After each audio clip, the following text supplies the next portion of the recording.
All right, so I have to move. I just got to move. So look,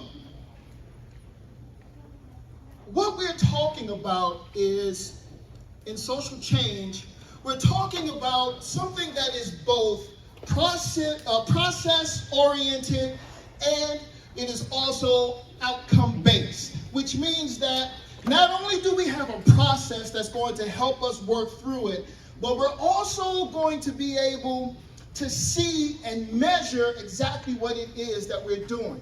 Every single person in this room has the capacity for leadership.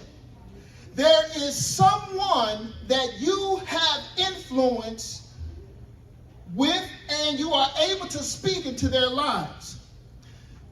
And that's one of the rich things about social leadership, social change leadership, is because each individual has the ability and the capacity to go into their space and be a leader and be a subject matter expert. Now, you'll hear me later on talk about subject matter expert. Yeah, just work with me, okay? I got to get to that part first. But what I want you to understand in this whole process is that DEI does great things, but sometimes it's incomplete. What we want to do now is we want to pull out the richness. We want to pull out all of the stuff that we don't want to do, and that's talk about it. That's go into our spaces and say, hey, look, I understand what's going on. I understand what's happening.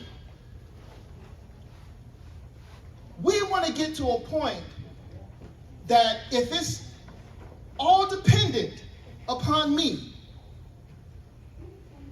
and I'm having to have that confrontation with an individual, I want to be able to do it in a way that doesn't create more conflict.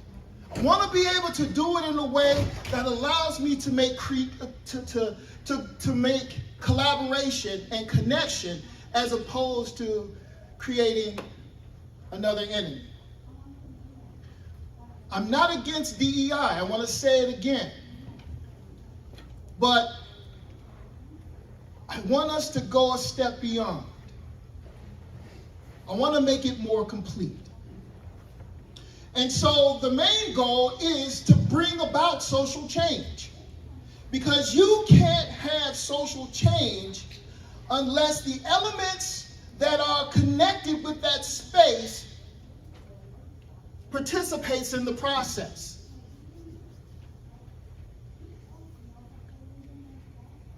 If there is no communication, then there is no way for an individual to convey what's going on in their mind. If I can't talk to you, if I don't have psychological safety, what's going on inside of my heart will never make it outside of my lips.